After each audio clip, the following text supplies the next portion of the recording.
না কতদিন মরে যাবে যাবে ভাব, একটু সহানুভূতি দেখানো তো দূরের কথা, বলতেছে এই বয়সে আবার বেশি থাকার দরকার কি? আপনি মানুষ, একটা মুরব্বী মানুষ, তিনবারের সে প্রধানমন্ত্রী, তার ছেলেটা এমনি গেছে মরে, আর একটা আছে বাইরের দেশে, একটা মাজলুম মানুষ, মিথ্যা মামলা দিয়ে 6 বছর জেলে রাখলেন তারে, আবার বলে যে আবার বাঁচার ইচ্ছা করে, এই বয়সে আবার বেঁচে থাকার দরকার কি? তো এমনি মরে যাওয়ার কথা। এখন আপনি যা অবস্থায় আছেন, আমরা তো বরদোয়া করি না, এমনিতে চলে আসে।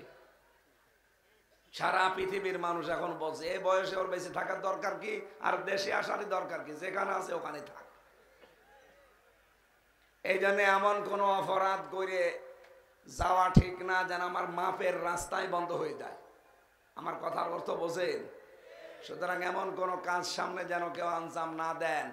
এই যে গতকাল, আগামীকাল যে গুরুত্বপূর্ণ রাত আসতেছে, আল্লাহ প্রথম আসমানে চলে আসবে, বান্দা বান্দিদেরকে ডাক দিয়ে বলবে আমার কাছে ইস্তেগফার করো, আমি মাফ করে দেব। কিন্তু 2 প্রকার মানুষ আমার কাছে আসবা না। 1 নাম্বার যারা শিরিক করে, মুশরিক।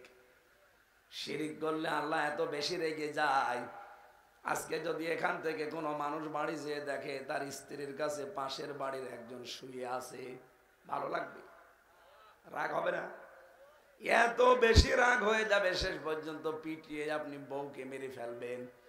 রব্বুল আলামিন বলেন শুধুমাত্র কবুল করে বাড়িতে এনে অন্য একজন এসে শুধু শুয়ে আছে, এটা যদি তোমার ভালো না লাগে, তোমার বীর্য থেকে শুরু করে হামজা পর্যন্ত আমি আল্লাহ বানিয়েছি। কথা বলেন না কেন? বীর্য থেকে হামজা পর্যন্ত কারো হাত নেই, পোড়াটা হাত কার? বাবা মা শুধু বিছানায় ছিল, এতটুকু শেষ, বাকি যা করার খেয়ে করেছে।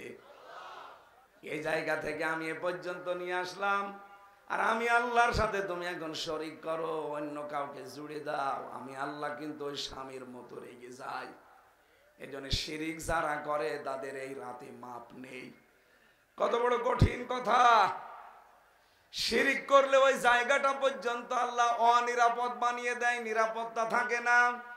আপনি দেখবেন কাবার যে চত্বর, কোন মানুষ যদি কাবার চত্বরে প্রবেশ করে, কোরআনে কারিম জানিয়েছে তাকে আমার আল্লাহ নিজে নিরাপত্তা দিয়ে দেয়। এক কথা বলছেন, কাবার চত্বরে কেউ গেলে তাকে নিরাপত্তা দেয় কে? ইন্না আউয়ালা বাইতি উবুদিয়া লিন-নাস লাল্লাযী বিবাক্কাতা মুবারাকাও ওয়া হুদাল লিল আলামিন ফিহি আয়াতুম বাজ্জিনাতুম মাকামু ইব্রাহিম ওয়া মান দাখালাহু কানা আমিনা। সূরা আলে ইমরানে আছে, কোন মানুষ যদি কাবার এলাকায় যায় আল্লাহ তাকে নিজে নিরাপত্তা দেয়। এই কারণে দেয় কারণ ঘরটা কার? আরো জোরে বলেন। ও মুসলমানেরা, বাংলার দেশের, আমাদের এই দেশ কি কাবা শরীফ? বলেন বলেন। কাবা থেকে 600 কিলোমিটার দূর, 6000 কিলোমিটার। তাহলে এই দেশটা যদি শান্তি, স্বস্তি, নিরাপত্তা দিতে হয়, এখানেও কাবা শরীফের মতো কিছু কাজ করা লাগবে। কাবা শরীফে কোন কোন কাজ নেই? কাবা শরীফে কাজ নেই, প্রথমে শিরিক নেই। কি নেই? আরো জোরে বলেন। বাংলাদেশের 56,000 বর্গ মাইল শিরিক মুক্ত করা লাগবে, তাহলে এখানে নিরাপত্তা আল্লাহ নিজে দেবেন। আপনার এই দেশে কত জায়গায় আজ প্রকাশ্য গোপনে শিরিক চলছে, এমনকি হাজারো মানুষ এখানে আমাদের বিশ্বাসের ভেতরও শিরিক। এই কথা বলছো না? দেখেন তো আপনার কাছে এটা আছে কিনা। আল্লাহ যেটা পারে ওইটা অন্য কেউ পারে, এই বিশ্বাস করার নাম হচ্ছে শিরিক। এদেশে এরকম মানুষ আছে না নেই? বলেন বলেন। আছে মানে আমরাই। আল্লাহ যেটা পারে ওইটা অন্য কেউ পারে, এই বিশ্বাস যারা করেছেন সবে বরাতেও তাদের মাপ নেই, আপনি ক্ষমা পাবেন না। সুতরাং আজকে আপনার বিশ্বাস পাল্টান, আল্লাহ যেটা পারে ওটা পৃথিবীর অন্য কেউ। আরো জোরে বলেন। সন্তান দিতে মাত্র শুধুমাত্র কে পারে? ছেলে দিতে, মেয়ে দিতে পারে কে? নাকি পৃথিবীর কোন পীর, কোন পানি পড়া, আপেল পড়া? কয়দিন আগে বগুড়ায় গিয়েছিলাম, এক লোক এসে আমার একটা আপেল দিয়ে বলছে, হুজুর আপেলটা পড়িয়ে দেন, ছেলে মেয়ে আমার হয় না।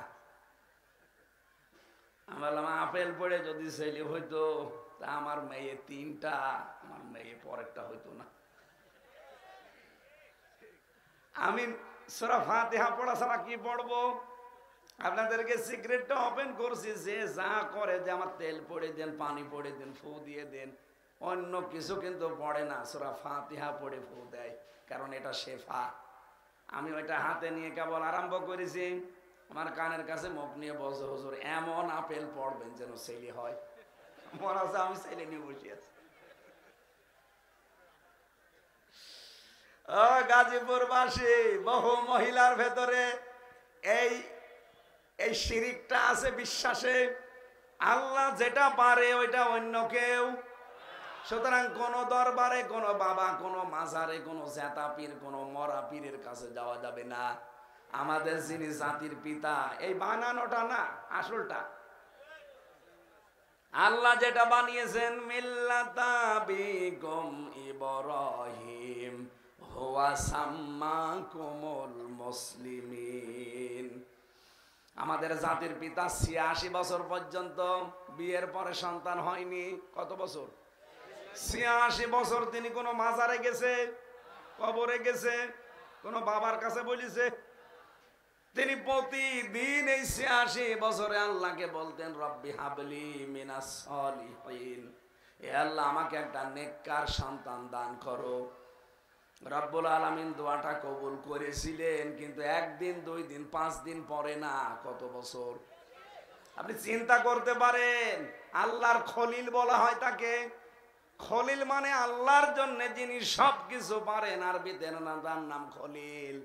এত বড় পাওয়ারফুল নবী, এই নবীর যদি বিবাহের পরে ৮৬ বছর একাধারে দোয়া করার পরে কবুল হয়, আর আপনি ২-৪ বছরে হাঁফিয়ে যান। আল্লাহ রাব্বুল আলামিন জবাব দিয়েছিলেন ৮৬ বছরে বয়সে, রব্বি হাবলি মিনাস সলিহিন ফাবাশশারনাহু বিগুলামিন হালিম। হে ইব্রাহিম, তোমাকে আমি হালিম দান করলাম। হালিম মানে চাচা হালিম না মামা হালিম? হযরত ইব্রাহিম চিন্তা করলেন ৮৬ বছর পরে আমি একটা হালিম পেলাম। হালিম মানে ধৈর্যশীল। হালিম মানে কি?